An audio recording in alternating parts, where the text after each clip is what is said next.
Hello all and welcome back to 64 Squares Official. If you're passionate about chess or just beginning your chess journey, you are in the right place. On this channel, we break down famous games, brilliant tactics, strategic masterpieces and instructive endgames in a simple and easy to understand way. Today we'll analyze a fascinating rapid game from round 3 of the 59th Biel International Chess Festival, the 2026 edition, featuring two exceptional grandmasters, Vaishali Rameshbabu and Alexandra Kosteniuk. Vaishali is one of India's strongest grandmasters and has earned a reputation for her calm positional style, excellent calculation and fighting spirit. She continues to establish herself among the world's elite players, and her opponent Alexandra Kosteniuk is a former women's world chess champion and one of the most accomplished player in modern chess. Known for her dynamic attacking style and vast experience at the highest level, Kosteniuk is always a dangerous opponent. These games begin with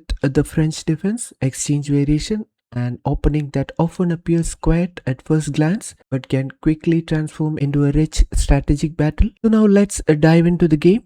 E4, E6. Vaishali opens with the king pawn and Kosteniuk responds with the French defense, aiming for a solid and resilient position. Now d4 and d5. Both players immediately challenge the center. Now e takes d5 and e takes d5. Vaishali chooses the exchange variation, leading to a symmetrical pawn structure where piece activity becomes more important than opening tactics. Now knight to f3 and knight to c6. Both players continue natural development. Now bishop to b5. An interesting choice. Vaishali pins the knight before deciding to exchange it. Now a6. Black questions the bishop. Now bishop takes c6 and b takes c6. Vaishali voluntarily gives up the bishop pair to damage black's pawn structure. Black now has doubled c pawns, creating long-term structural weaknesses. Now kingside castling and bishop to d6. Both sides continue developing. Now knight to e5, a strong central outpost for white's knight. Now knight to e7, black prepares to complete development. Now bishop to g5, Vaishali increases the pressure and makes castling slightly uncomfortable. Now bishop takes e5, Kosteniuk eliminates the centralized knight. Now d takes e5 and bishop to e6. This is black's first significant inaccuracy. Instead of castling, black delays king safety. Now f4, an excellent move that supports the advanced e5 pawn and prepares a kingside attack. Now queen to d7, black connects the rook but still leaves the king in the center. Now bishop takes e7 and king takes e7, a very important moment. Black captures the king and permanently gives up the right to castle. From now on, Vaishali has a clear long-term target. Now knight to c3 and d4, attacking the knight. Black tries to gain space in the center. Now knight to e4 and bishop to f5, attacking the knight. Both players improve their pieces. Now knight to g3, attacking the f5 bishop, and rook h to d8. Another slight inaccuracy. Black could have strengthened the king side instead. Now queen to h5, putting pressure on the f5 bishop. The attack begins. Vaishali immediately targets the weakened king side. Now g6, attacking the queen and supporting the bishop as well. Now queen to h4 check and king to f8. The black king is already being pushed around. Now queen takes h7. A beautiful practical decision. White wins a pawn while exposing black's king even further. Now queen to e6. Rook a to e1. The rook joins the attack, increasing the pressure. Now c5 and b3. Now king to e7. Black looks for counterplay but king remains vulnerable. Now knight takes f5 check and g takes f5. Vaishali removes another important defender, leaving black with weakened kingside pawns. Now queen to h3 and rook a to b8. White calmly keeps the pressure while black activates a rook. Now queen to d3 and rook to b4. Black seeks activity on the queen side.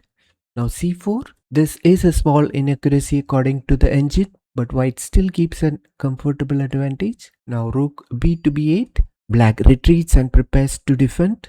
Now rook to f3, a classic rook lift, preparing to swing the rook across to the king side. Now rook to h8 and rook to g3. Excellent coordination by white.